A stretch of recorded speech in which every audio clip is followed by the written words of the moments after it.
I'm rolling. I'm rolling. Why not? Well, I'm rolling. Are you? Me at the Brooklyn rave. Yeah, me trying to fit in with everyone else at the rave. I am rolling. Are you guys rolling right now? Yeah, you barely able to hide like your cop badge. Are you? Me cramming my badge and gun into my pocket. Are you rolling right now? Oh man, I think it's really hitting, guys. Wow, do you guys have more drugs? Can I see it? Oh, that's wild. Where'd you get them from? I just want to know. I want to get some myself. Yeah, Do you have the blood type and name of your supplier? I mean dealer. I mean friend. Friend? Is that what they're called? Joke. I love Deme.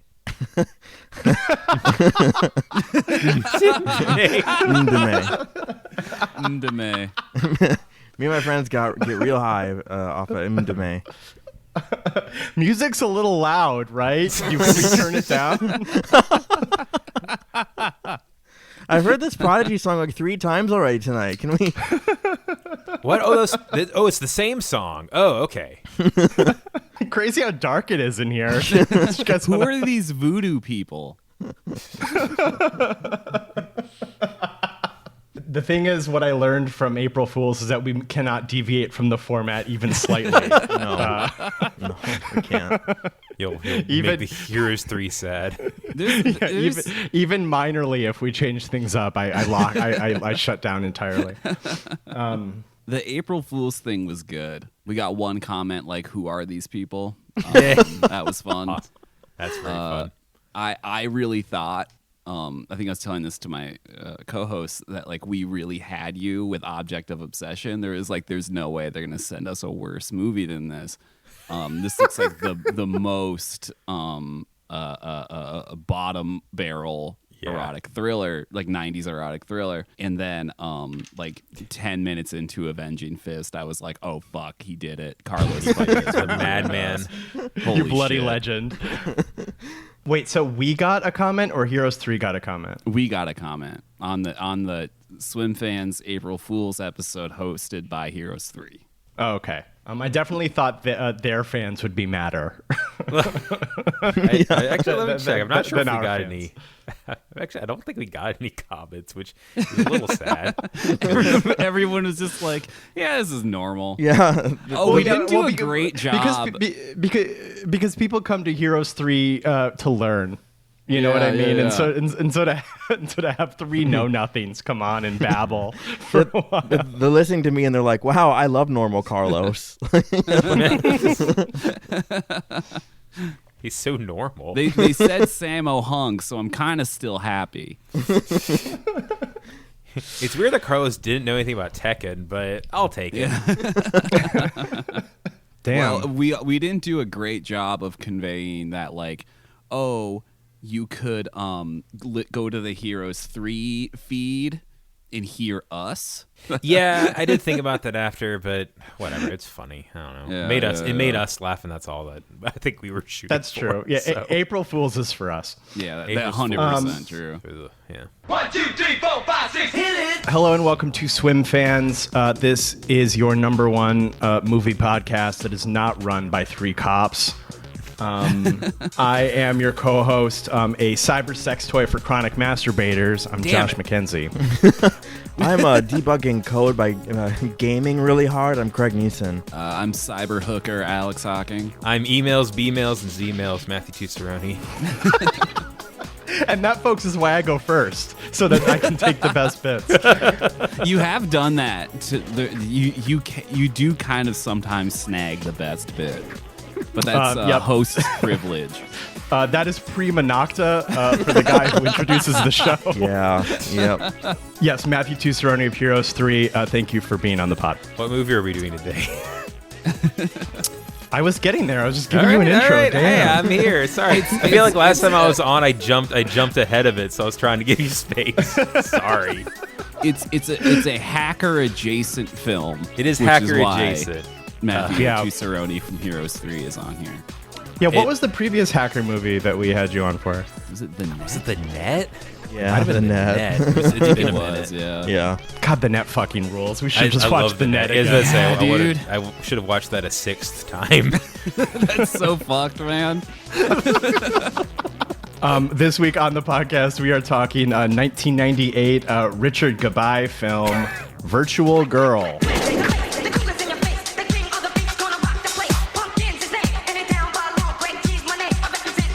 It's got to be like up with like the most times you've ever seen a movie. It's That's got to make it like top 10. Oh, The Net. Yeah, Yeah. no, it's a weird amount for like a pretty good movie, you know? Like it's pretty good, you know. It's fine. Yeah, so I think Sandra Bullock should send you a letter. Probably, yeah. The cease and desist. a restraining Just a order. restraining order. You can somehow see the playback, and it's like you're like way ahead. And it's like, oh boy, got to nip the stalker situation in the bud here. Yeah, I'm gonna get my best sniper on the job. Okay, so if you haven't seen Virtual Girl, the movie opens and we are introduced to Virtuality. All right, she's a hot computer lady, and she is we see her creator, who I don't know if we get his name, but we have a cold open where she and the creator have been having a passionate sexual episode, and at the end, her creator's like, "All right, baby." You're ready to be shipped. We're selling you to every Tom, Dick, and Harry who purchases the software. And Virtuality's like, but I love you. And I thought we were just, going to be together. And he's like, no way, you're a program. So then she kills him. She fries his head inside of the machine somehow. But never mind that. Because here at this software studio, our actual protagonist, John Lewis, is here to debug the Virtual Girl program. I cannot believe his name's John Lewis. That is so unfortunate, man. Rest in peace to the late Senator John Lewis. Yeah, I know. A real one. Civil rights legend John Lewis. Jesus Christ. So anyway, Mr. Lewis here.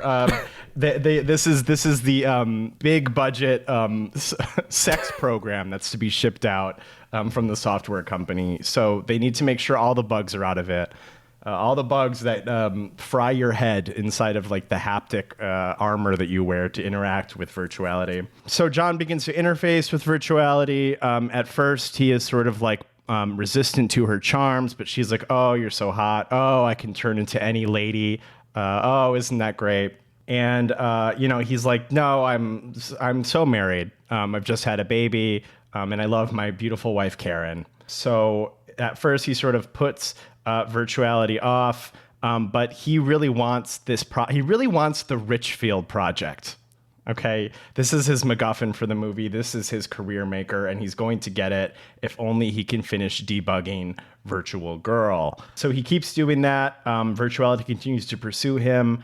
We see the real life woman that Virtuality was modeled off of. She gets a job at the software company. And wouldn't you know it, she is fucking the boss. Okay, so she gets access to the Richfield project. It's taken right from under his nose. So John Lewis is going to go sicko mode. Karen has 7% less sexual interest in him than he seems to have had before the movie began. So he's like, fuck it, mask off. I'm going to fuck the computer lady.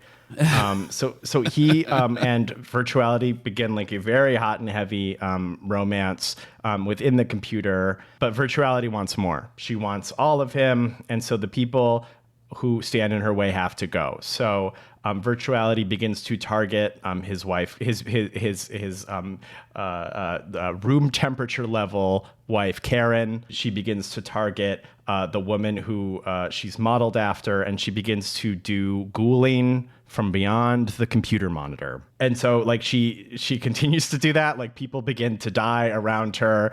And then John boots into the program, but he brings a virus program with her to stop Virtuality. So then he does, and is able to restore the marital contract. There's like a lot of like bad CGI where he's like shooting like skulls with bat wings or whatever that are supposed to be like.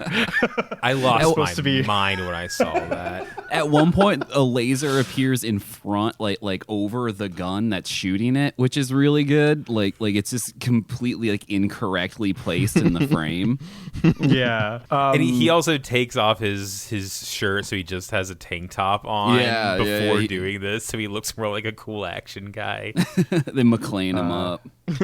Oh, that's right. So then the big twist at the end of the movie is that John's friend, whose name I don't know, Freddie maybe, is actually who is the director of Richard Goodbye, by the way. Yep. Just so funny. Always a good sign of a great movie. So Richard Gabai is one of the guys who made Virtuality.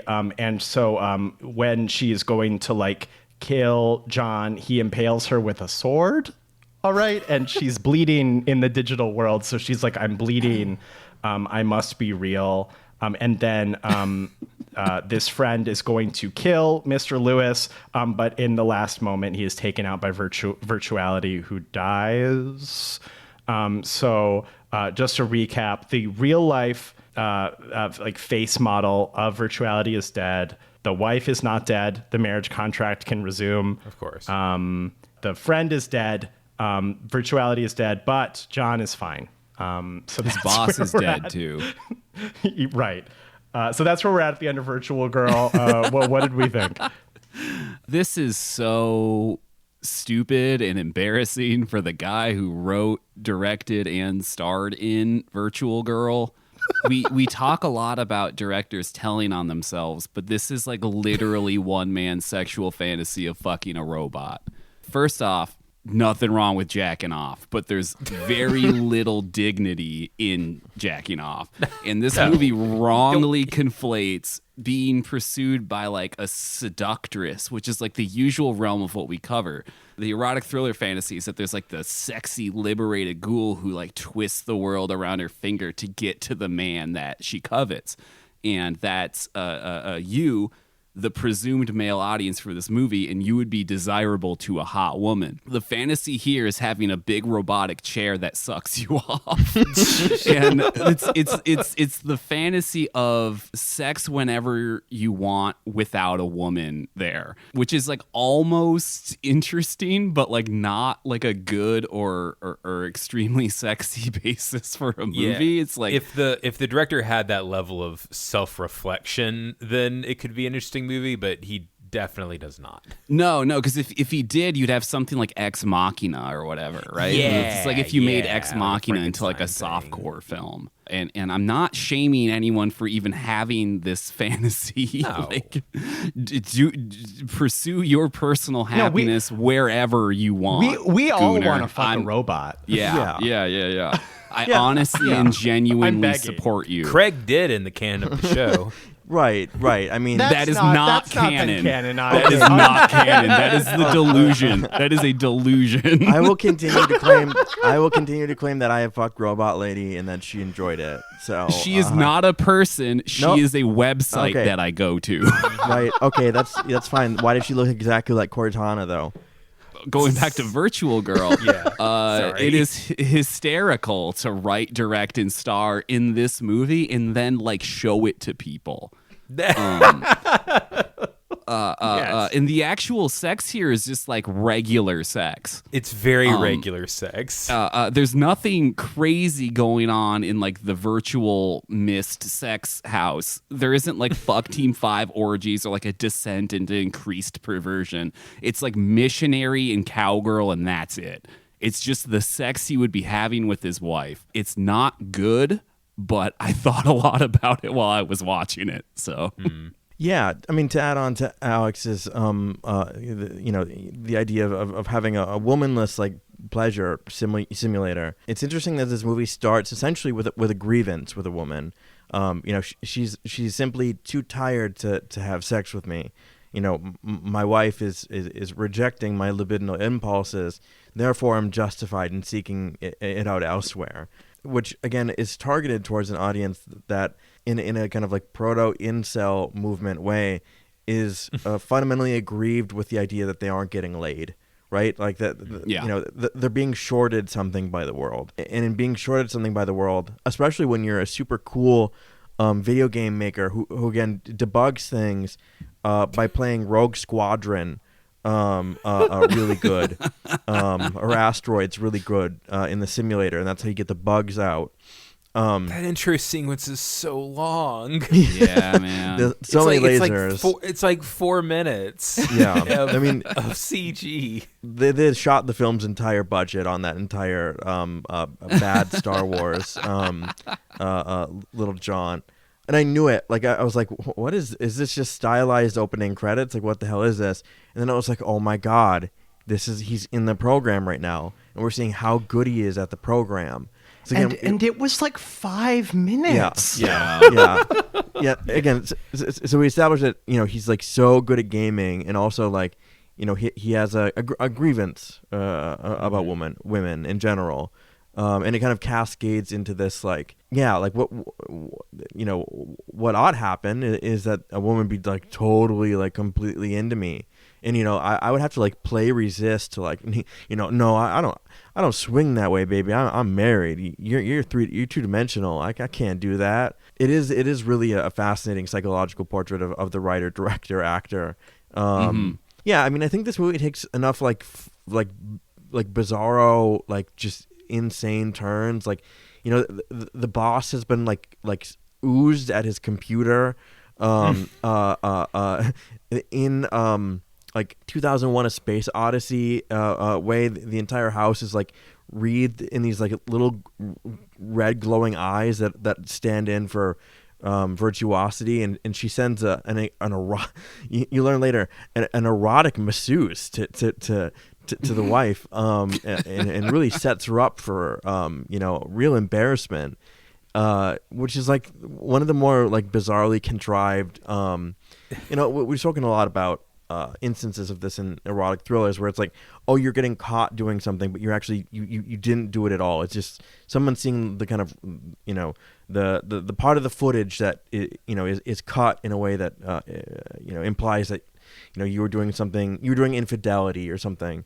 But this movie sets up an erotic masseuse to arrive at the house that a single mother is going to consent just automatically to be rubbed down by the strange man who's just knocked at her door saying, "Oh, your husband just sent me so I can rub you down."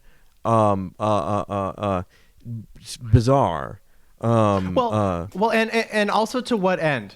Right. because like the idea is that he's going to be like, oh, you're absolutely cheating on me, so I can go have sex with virtuality guilt free. But it's like, it's so clearly like a business transaction. Yeah. And then like, if you were like, how could you fuck this man? She'd be like, so it was a business transaction. I called your office. It just doesn't. It fails on its own premise. Yeah, he's sweating. He's driving to the house because he thinks there's an emergency. And as soon as he gets there and he sees what's happening, he's like, "Oh man, virtuosity's really fucked with me this time, huh?" She's gone too far this time. I mean, she continue. That's the thing too. Is the movie's like, "Oh man, she's gone too far this time. She's gone too far this time." She's gone too far this time. And it's just like, it isn't until people start dying that he starts like taking the idea of like deleting her seriously. I don't know. It's just it's a bizarre film, and the ending being one of a kind of like a bad CGI shoot 'em up with poorly rendered skulls is fantastic. It is in that way, like, like the rules of the virtual world are not established. Like, it's like, whoa, she has control over space-time in here. That's crazy. That's definitely not like destabilizing or frightening. She can just like snap me into like any position and I'll be like memory blanked. That's not crazy at all. And then like hacker guy, evil hacker, evil friend, fake friend. It just has like a machine gun at the end, and it's like all right, he gets to load in that way. He's done the ultimate crime of killing his business partners. To like, it wasn't virtuality at all. It was him controlling virtuality, and then like the wife has patched into virtuality at the end, and then like is operating through the avatar of virtuality. It is crazy. Like this movie just batshit. And in that way, like becomes something like adorable. Yeah, I actually kind of enjoyed this movie. It's very bad, but I was cackling at this movie. Like whenever it shows there's the flashback scene where she talks about how like she was created by these three horny guys. And basically, she didn't want to deal with them. So one of them, she literally like explodes his head. Yeah, virtual headset. I lost it. Like I had to stop for a second to recover. And like there's actual like special effects for like the headless corpse. And at one point, a guy's like hands explode or something, and there's like blood effects awesome. for that. That rules. I wish there was more of that instead of some, like you said, very like it's very just very boring guy fantasy of what you would do with a virtual girl, and the girl too, the woman who plays Virtuosity. Her name is Charlie Curtis. Virtuality. When I saw her, I was like, she looks like one of like just the kind of random hot girls you would see in 90s Star Trek shows, which that happens a lot. And sure enough, I actually found she's in an episode of Deep Space Nine where she's just kind of arm candy for some guy, and she got a way better outfit than she does in this movie. That's for sure. And weird forehead ridges because it's Star Trek and you gotta do that. But yeah, this movie's bananas, and I had a lot of fun with it. Yeah, I mean, there's just so many like basic things that I think should have been done differently. Oh. Like I mean, like, okay, premise aside, critiques already mentioned by the three of you aside, they forgot to make the wife mean. Like yeah.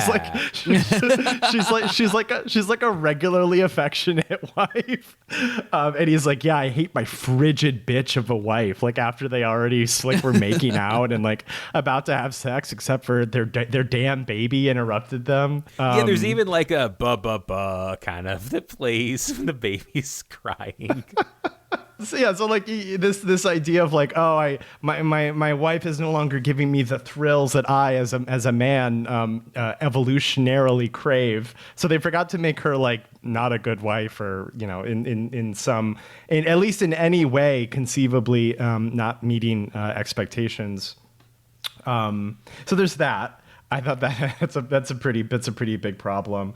They forgot to like give him any like thoughts about virtuality at all, like because so he's not into her, or like he's able to resist her at the start of the movie. He's like, I'm so married, look at my ring on my finger, I will not be having sex with you. So then she decides to become like 7 women, even though like he didn't have a problem with the way that she looked. Was not the issue. It was not the issue. So like now that she's like, oh, I can be any woman, even though it's still like the original woman that he likes. And then eventually he's like, yeah, fuck it. Let's just fuck all the time. I'm going to spend all of my free time with my Lucy Liu bot. But it's just like, there's no ramp up period. There's no sort of like moment where he like changes his mind. He just begins to start. So there's all these like basic things that I think are like a problem to sort of make it feel like you're meaningfully transgressing your marital pact. And like I think Alex said, like the sex isn't interesting enough to be the kind of softcore pornography that you want on your television. It's well, actually, maybe it is. I don't know. It's just you're just like an ape, like pawing a woman's breast, and that's the sex here. And there's like the exact same shot of her boobs like 5 times in the movie. Yeah. It's like exactly the same. It just slowly pans from her face to her neck to her boobs for like a second, and then down. And that exact shot happens like 5 times. And like the lady looks nice, but like you could do more interesting stuff with it. Maybe they only had a few shots of her naked, and they really had to pad the movie out. It looks like a horny Tim and Eric sketch. Is what it looks like. Computer, show me celery, man. Yeah. Nude okay. Tane? I understand that this is a movie whose goals are A, breasts, and then B, like computer, like cyber debauchery. Okay, but I was a little frustrated, like not to be too much of a Poindexter over here. I was a little frustrated that she didn't have a reason for becoming like an evil supercomputer. I wanted to see like her turn, like like in landmark animation Galarian's Ryan. Okay, Reset the clock. I was just gonna say that. or even HAL 9000, right? They have like sort of like reasons, like the computer's like, oh, I'm simply better than you, and I should be making the choices. Therefore, you are but bugs I can squash. Any sort of I have no mouth, but I'm a scream type. Reasoning would have done here. She's just like psychotic for no reason. Wasn't she programmed to be evil by the director of the movie? Well, to go after fell in his love partners. with the creator, and then the creator was gonna like basically whore her out, and she didn't like that. Something like that. Yeah. Was she programmed to be evil?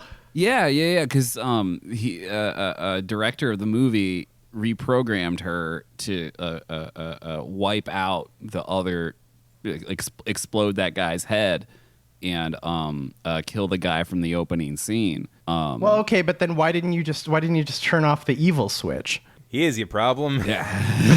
Yeah. Maybe you didn't think of that. Okay, well that's not a good motive. Okay, that sounds right. I think you're correct there. Okay, well I guess that sort of answers my question, but now I have 3 new questions.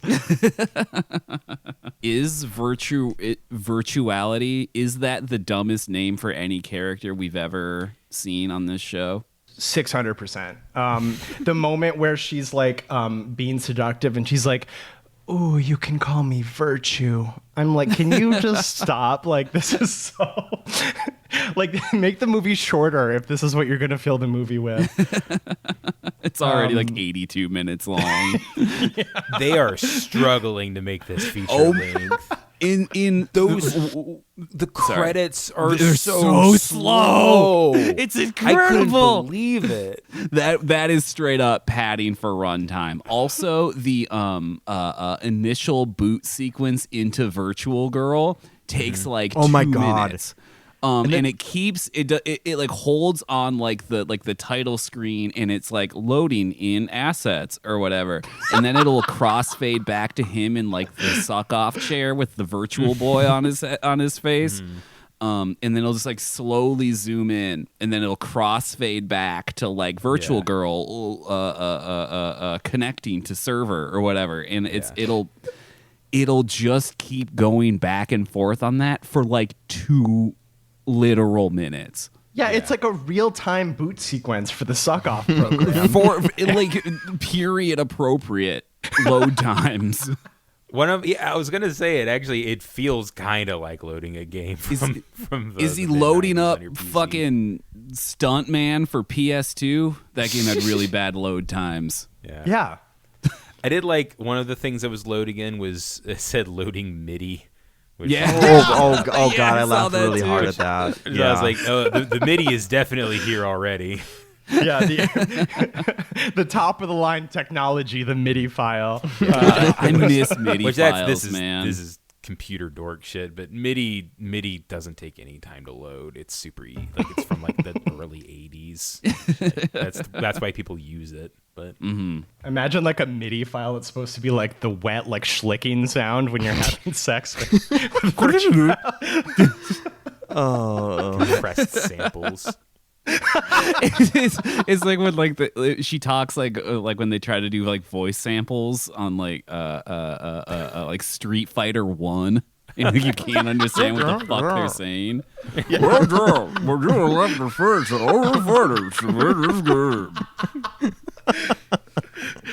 Wow, John Lewis, you are so attractive. This is what good pussy sounds like TikTok, but then it's like the good luck thing from the start of Star Fox. Welcome to the fantasy zone. Get ready.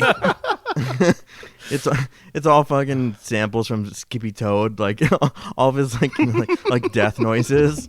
Oh, fox! Bogey's on your tail. The fucking Black Knight 2000 theme plays. Oh, this movie. Video would be games improved used if to Star Fox rock, 64 man. sound effects in it.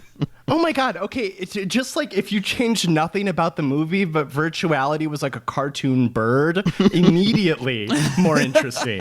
Like at least then there's a reason for this to be an internet girl. Yeah. She's like a sexy furry. Oh my god, that'd be so great. Yeah, at least then there's a reason why this couldn't just be, because like the real life lady is already in the movie. This could have been like a regular ghoul picture. But like if you made her like a sexy bird, then at least there's a reason why it has to be in cyberspace. If she was a sexy bird, this would already have like a 4K release. This would be a beloved label. classic for furries, for people who want to fuck dudes in fursuits. The furry landmarks of Robin Hood, okay, the Great Mouse Detective, and Virtual Girl starring the sexy bird lady.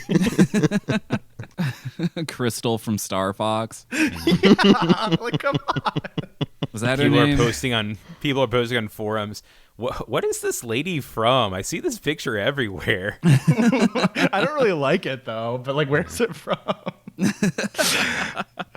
Because I feel like there weren't like furries in Demon Lover, but I feel like Demon Lover knew that like when you're logging on to jerk off, you better believe it's weird. So yeah, I thought a lot about Strange Days while watching this, because that's just like a explicitly like you plug the memory in to fuck, right? Like that's the like draw to that technology is like voyeurism, like but that's so much more like complex in its horniness of like it has the voyeur thing, it has the like actual pleasure thing, and it's like intentionally presented as sleazy. Who's the main guy in that? Ralph Fiennes. He's a degenerate, so it works. And I think this movie just can't grasp where it is on the spectrum of horniness in the same way that these other movies can. Yeah, I think she's just a little lost. You know what I mean? Like it forgot to have some of that stank on it, like Yeah. Demon Lover or Strange Days, who were like, oh yeah, computers are for perverts, which is a pretty good like angle to come at like your computer sex movie from. Yeah, and I don't know, it was just so misguided from the jump. It forgot the reason why we log on. Yeah. That's a fatal flaw. Never forget why you log on, listener. Or like how like I think this movie tries to do some kind of self-awareness at the beginning where the guy's like, I don't want to work on the Virtual Girl project. That's like for jerk off perverts or whatever. And it's not like he's wrong. It's what Josh said at the beginning, a cyber sex toy for chronic masturbators. Right. It's not that he like proves that wrong. He just becomes one of those guys. He just becomes someone who wants to get sucked off by a computer. Yeah, and unlike something like Crash, where like you start the movie not jerking off to car accidents, and then over time you begin to jerk off to car accidents. Yeah. The descent isn't interesting. Mm-hmm. There is no Crash descent. It's is a just much missionary sexier movie, by the way. Yeah, absolutely. There's one moment where this movie tries to like say something about technology, and it's so just not equipped to handle it. It's near the end where he's in a car, and I think the computer makes his wife crash her car or something, and they're listening to a news report in like multiple cars that are like, it's like, is technology taking up too much of our lives? And then it's interrupted by like Virtual Girl. It is just so hollow in that moment. Like it's not subtext for the rest of the movie. It's like the rest of the movie is like, wouldn't it be sucked if there was a computer that you would fuck but it hated you or whatever or loved you, like there's no meaningful interacting with the nuance of like over automation or anything. Yeah, especially because, like, I mean, you really don't want to rag on this because I love a computer magic movie. All right, I've talked about how much I love hackers. You should be able to jack in from anywhere. I don't care if there's a modem or not. Right. You know, but when virtuality is making the elevator explode, I just feel like I want an answer. Yeah, she's kind of just an electricity demon more than like computer program. Yeah, that hospital She's the sequence where there's gremlin just that like can zip zap around in Gremlins 2. Yeah. exactly. Yeah. There's just like really bad lightning effects arcing around that hospital bed sequence. It's like, what's happening? It's like, sweetie, the writer director had no idea. The defibrillator is also wired to the internet by a modem. Yeah. I don't know. Yeah, she really is just an electricity demon. I mean, like, to some degree, I'm like, okay, in 1998, nobody knew how a computer worked. I'll let it go. But when she's on the radio, I do have problems. I think they knew that you couldn't log on to the radio in 1998. Yeah, you might be able to do that now. Yeah, but with not- Bluetooth. not Yeah. 1998. Oh yeah, nobody chooses to listen to Swim Fans. It like a pirate radio station. Yeah. It jacks in. Yeah. It's like a pirate radio station you don't choose to listen to. Yeah. It's like if you clicked on the ad that says "Lonely Craig" in your area tonight, you get auto subscribed to this podcast. It's just a picture of me like shoving hummus into my face. Yeah.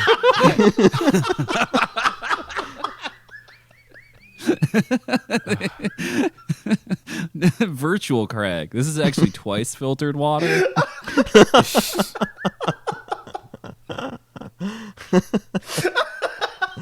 Sorry.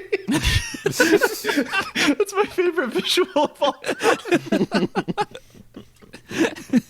You log in, except instead of Mist, it's just Evanston. Completely normal Evanston. I was thinking about seeing a movie or something. What do you want to come? Yeah, but like Craig's head is like photoshopped on like a bikini lady, but it's like Yeah. slightly out of proportion. Like his head is too big for the body. Yeah. It's like sexy Wendy Koopa or something. Yeah, instead of the "come play me, Lord," it's like, hey, so I don't know, I'm free Friday. I don't know. Maybe. You want to watch a Lars von Trier movie together?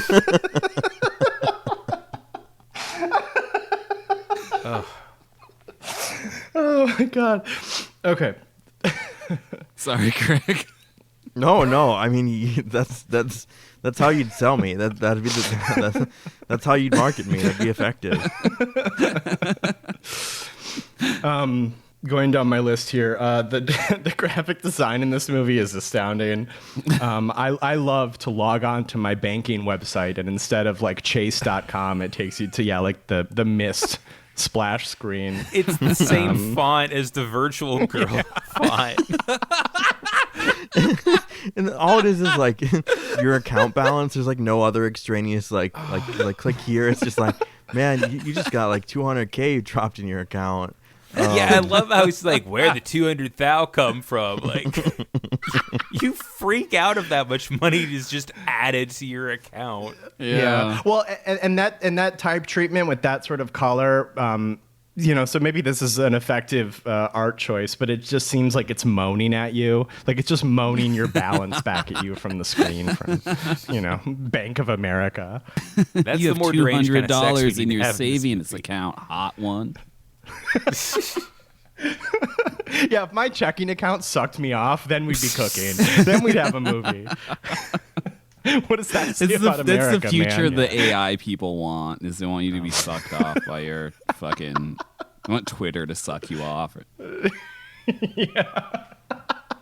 All right, so they flipped the evil switch to kill like the three guys that made her. Why? Because he programmed her for murder. Okay. I don't know. That's just a thing. He Well, says in the- movie. the My guy notes from get the more and more opening- deranged as the movie went on. Yeah. First off, this twist does not work at all. Not at all. No. Like, I get it was the best friend the whole time, like is like a trope. It doesn't make sense. They just needed an ending or something. Yeah, no, because the guy was in like 3 scenes. So Yeah, then when yeah. when he backstabs his best friend John Lewis, it's just like it's just like I don't what's that guy's name? Like I don't feel anything for this moment. I think the Richard Gavai, the director, writer, and co-star, I think he just thought it'd be fun if he got killed on screen, and it's like, no, just I'll be the villain. I don't know. That's fair. He's needed something to happen at the end of his movie. That's true. Yeah. And it had to involve a samurai sword because he rented it Yeah, and he needed to yeah. get his money's worth. He did not rent it. He owned that. He owned it. That is one Yeah. of several. He studied the blade. I mean, look at him. I see that for me in my future. I'm going to become a samurai sword guy. Sword A guy. mall ninja. Yeah, on my quest to become the most unfuckable man in Los Angeles.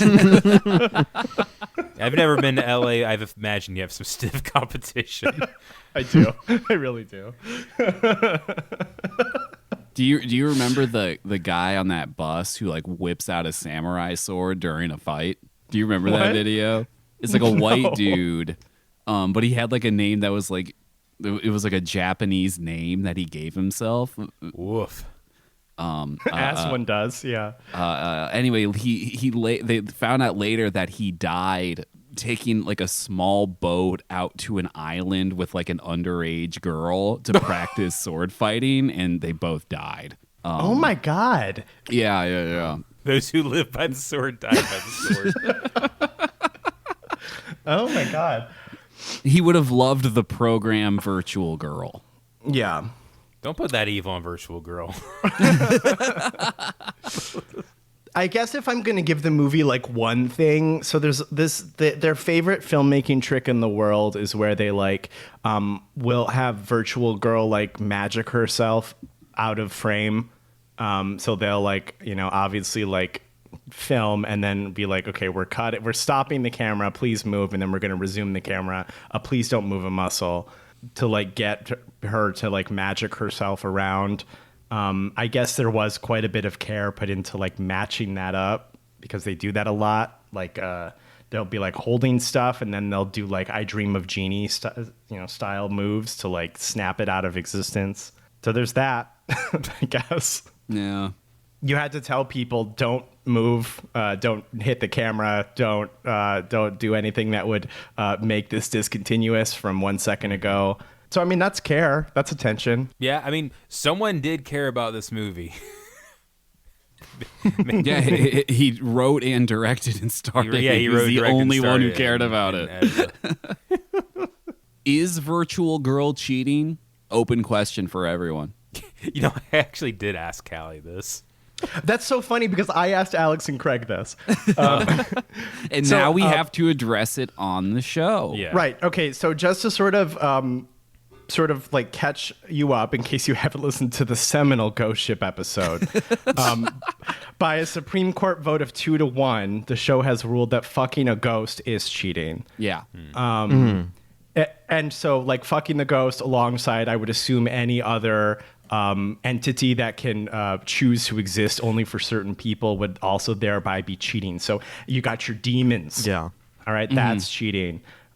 You've got, perhaps an extremely powerful witch. Obviously a regular witch, very obviously cheating, but a witch who can like sort of, phase in and out of existence. That would be cheating.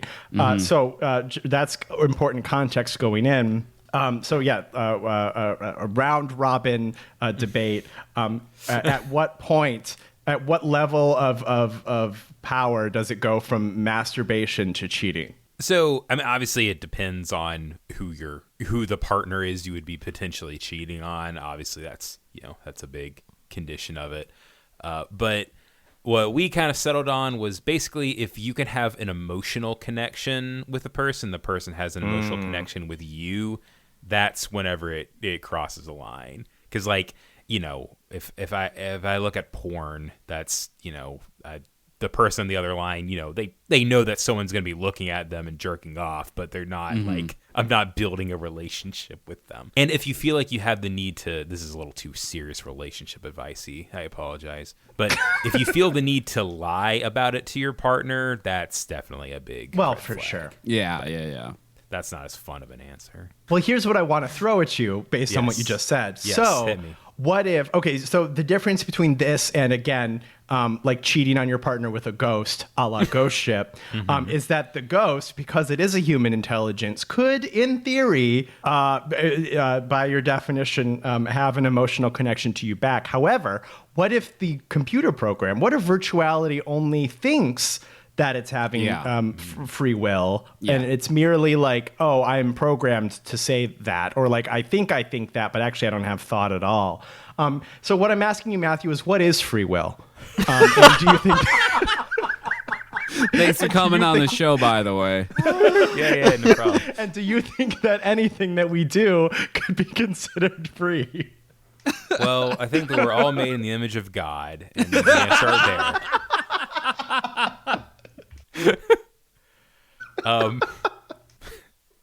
I don't know, man. It's a case by case basis. Is what it is. Yeah, and to me, for this film, fucking virtuality is 100% cheating. She's conscious enough of a machine, and not only that, can in the way that one gets shot in the Matrix and believes it to be real. Apparently, she can fuck you in the Matrix, and you'll come just the same, just like you would die by a bullet in the Matrix. So yeah, no, a relationship with virtuality is 100% cheating. Yeah, we all. Never mind. No, that's true. Yeah, because I mean, you had a very succinct answer to the question, Craig. Is that if they're, like intelligent, then it's cheating. Yeah. Yeah. And it's no longer masturbation. Even if it's just the even if it isn't like true consciousness, whatever that means, if it's sufficiently conscious, like the shadow people that jerk me off, like, I mean, that's cheating, right? I let them in, and I let them do their thing. I'm gonna say that as long as the shadow people are like just spirits of malice, then that's not cheating. Yeah. I don't, but where's the origin of malice? Because like, if they're an extension of some kind of like malicious intelligence or malicious heart, kind of at the center of things that's propelling them outward, then I'm still like, fucking like a part of that malice. So in that way, I am cheating. Like, and they're humanoid, of course. Do the shadow people have souls? He's cheating. Right. I mean, I'm just trying to be real with myself, Do the shadow people have souls? They don't. They don't. I was about to say that might be. Are what they the shadow mud people from is. Elric of Melnibone that can't be killed by Stormbringer? What if the shadow people are in your head, Craig? Then it's not cheating. No, then that's certainly not cheating. No, Right. no. Yeah, if you're hallucinating, that's fair game, baby. Yeah. Everything's fair game in a hallucination. I'm gonna say Virtual Girl isn't cheating. Isn't. All right. Wow. Is not. She doesn't have a soul. Holy shit. Okay, wait, that's a curveball. I really did not see that coming because I was going to say it's cheating. And I am a staunch believer that you can fuck a ghost and nobody can get mad at you. No I don't know how you can. I don't know how you could say Ghost isn't cheating, but robot is. There is a. Like, is Jude Law from AI cheating? Well, Jude Law is on the hall pass for me, so no. I feel like Jude Law from AI is cheating. Yeah. Well, yeah. I mean, Jude Law's cheating. Jude Law might be cheating. I think he's alive, but I think Virtual Girl was programmed to be evil. That's fascinating. I did not expect that answer from you. This is what, by the way, this is what the listeners call a comfy episode.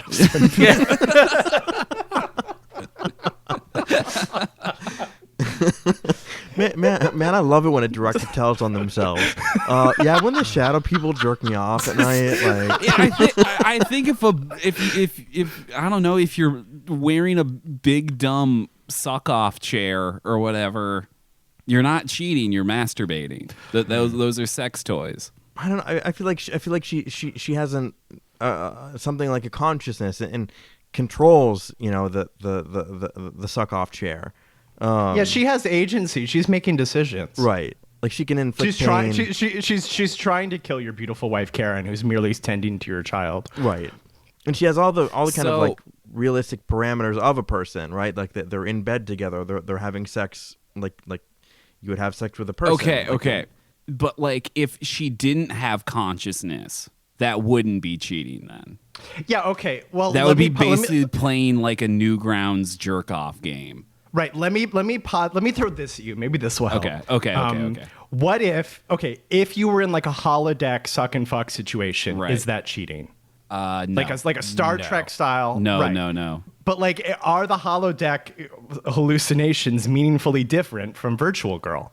Yes, they are. Thereby, ipso facto, Virtual Girl is cheating. Well, Wait, okay, what? It depends No, on the episode. no. It's not cheating because the holodeck is not cheating. Yeah, but we're agreeing that Virtual Girl is more alive than a holodeck simulation. It depends on the holodeck episode, but yeah, I get what you're saying. Sorry, I'm a big Star Trek fan.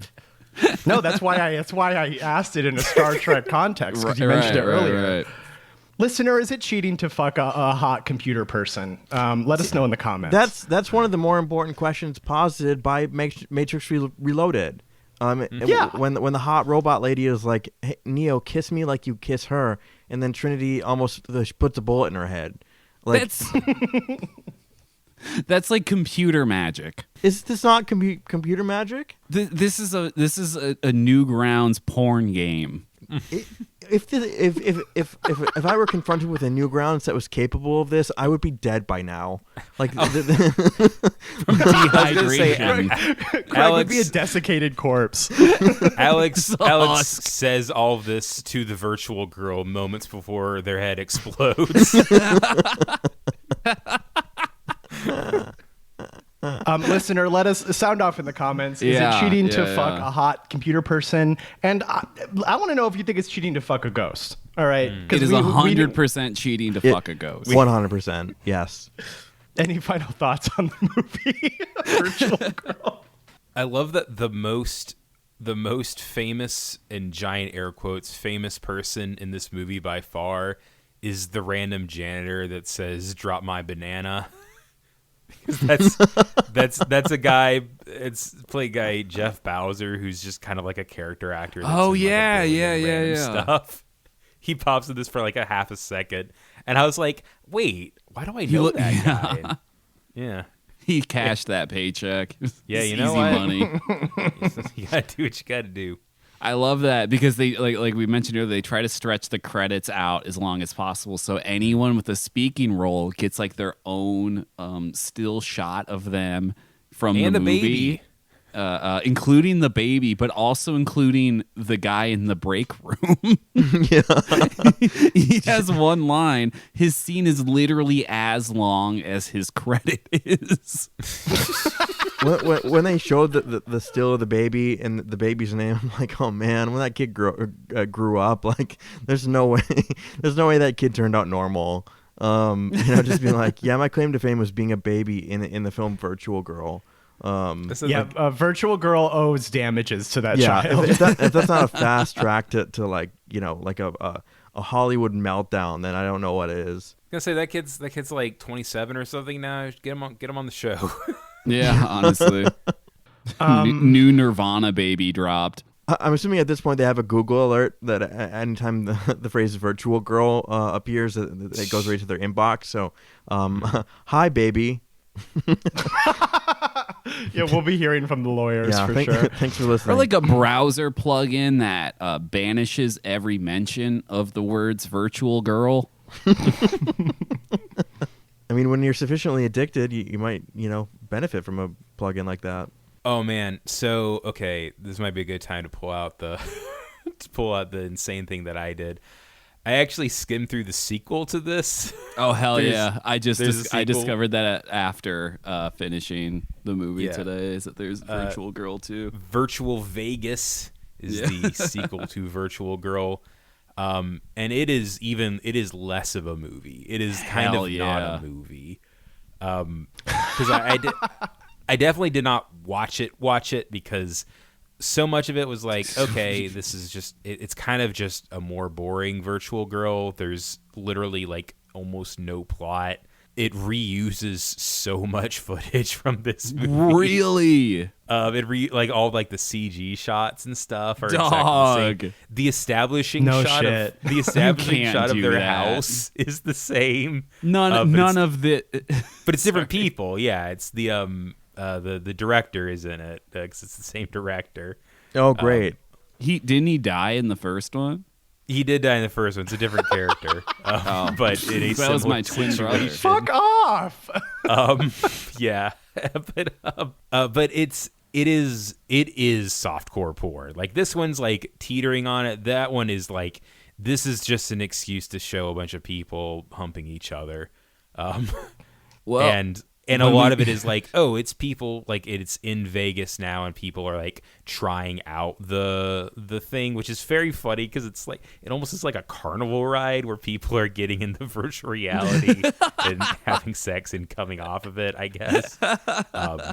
And it's like, and I will say the sex is a little more deranged in that, just because there's more of it, and it feels like different scenes from different softcore porns were like cut into it.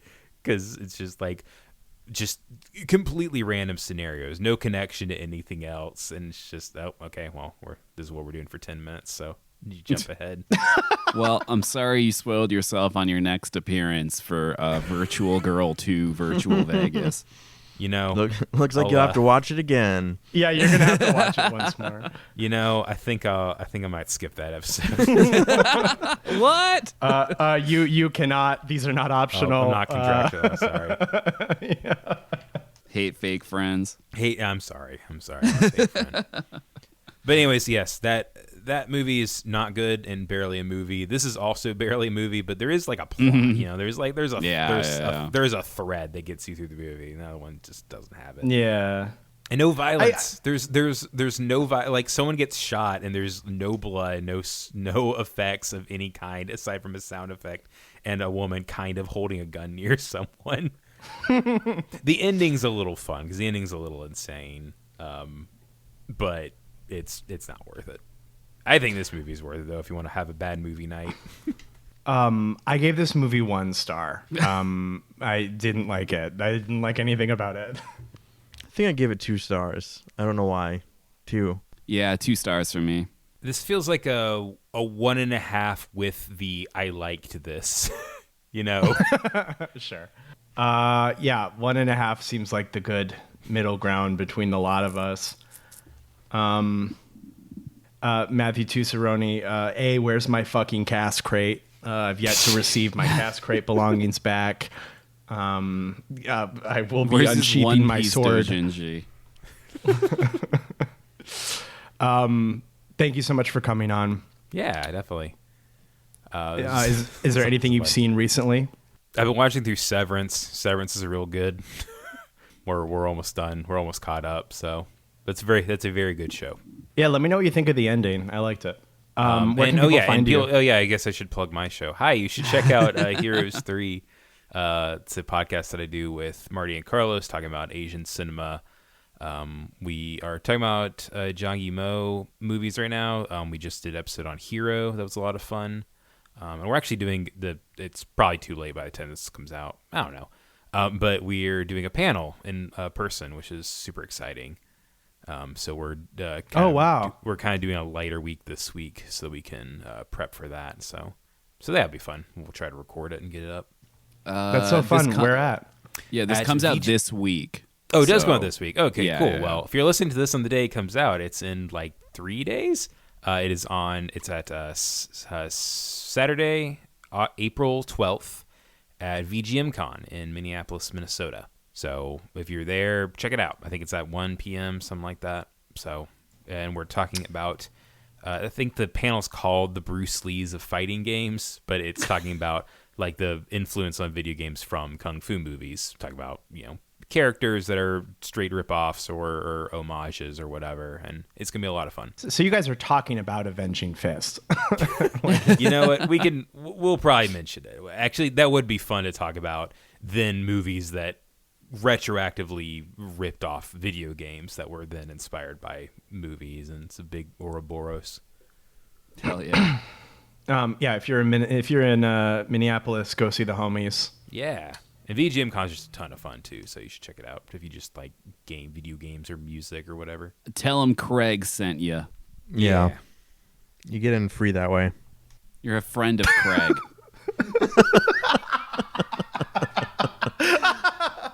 Is he a, friend of Craig? Limp wrist.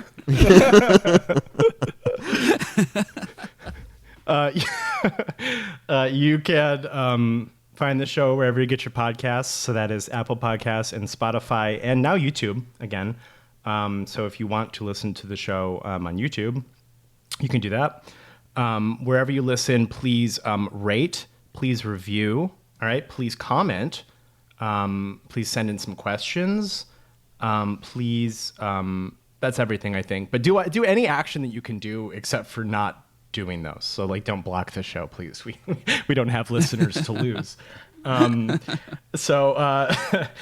also have a Patreon. So that is patreon.com/swimfans. For as low as $1 American dollar, which is rapidly becoming devalued per month, you can listen to all of the bonus content that we put out there. So if you want to hear us talk about things that aren't the usual oeuvre of the show, you can check that out over there. And you can find the show on all social media. So Instagram, Letterboxd, and Blue Sky. That's SwimFansPod. Blue Sky is swimfanspod.com. Give us a follow at those areas. Stay up to date with the show. And you can follow me at all those same spots. User Amons, AMONNS. I have been waiting for so many days to talk about Reacher. I am Reacher maxing. I am Reacher pilled. I am on the next level of Reacher excitement. What is Reacher? Is that the Tom Cruise movie?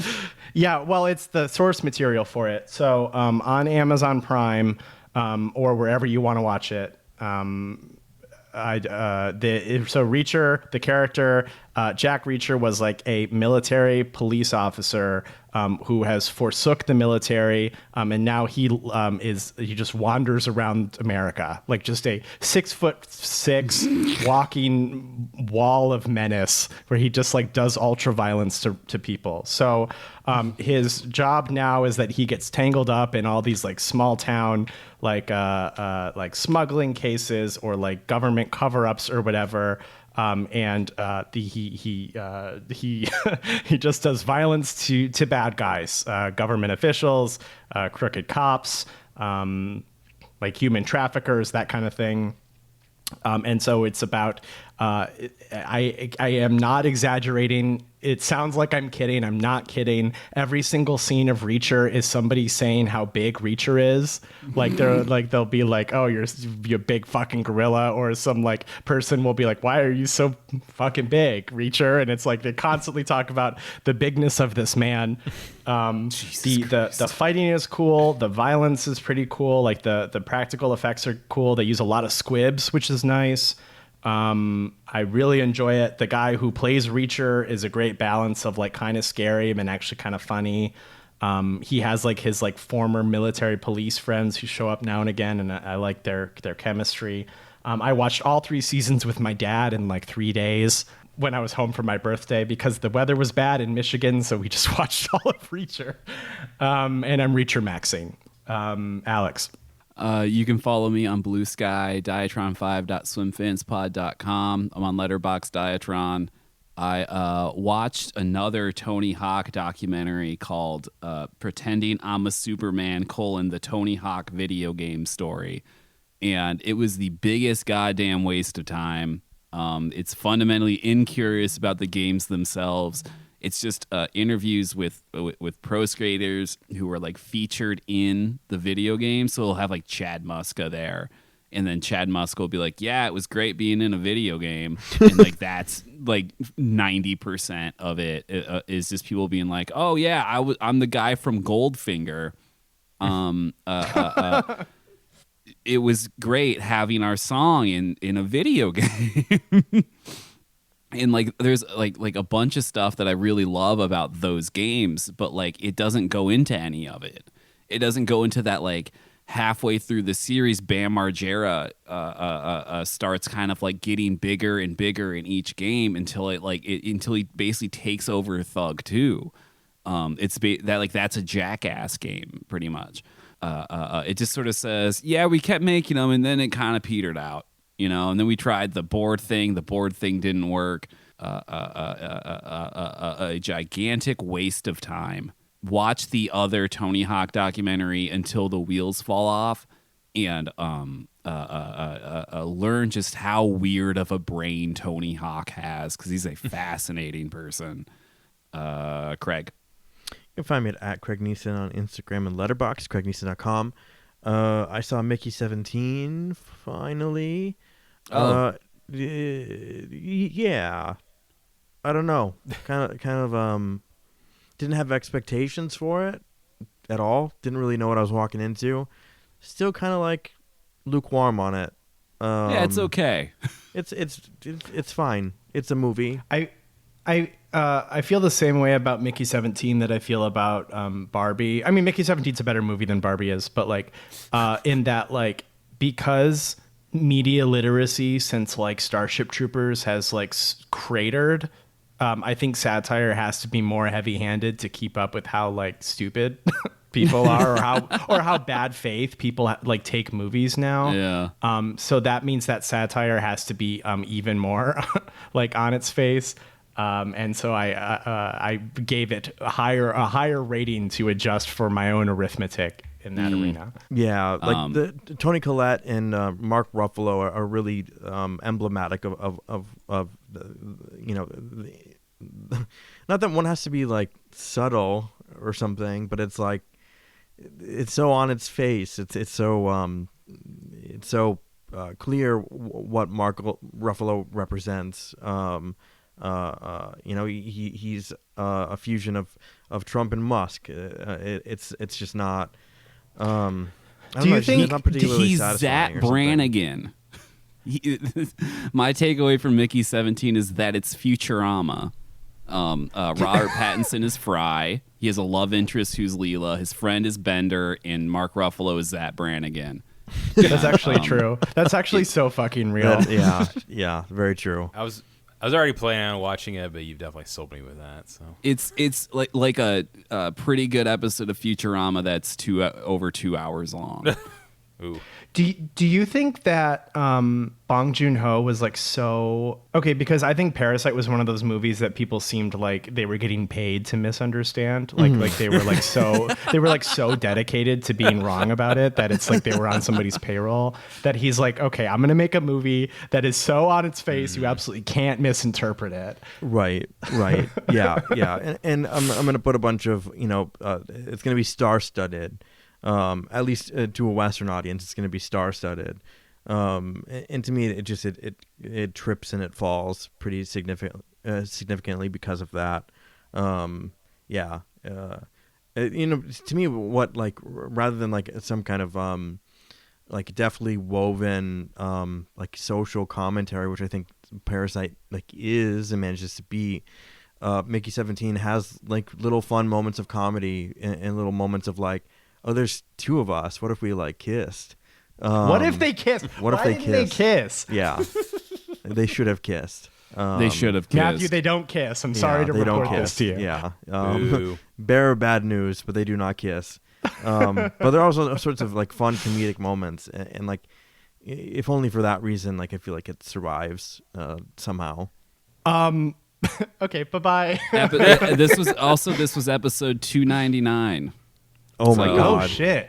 Hey. We're almost there. see you for the big 300. Yeah. We Obviously, have I'll an something idea. big planned for it, right? Yeah. Yeah. Oh my God! Of course we do. Kind of. Bye-bye. Bye.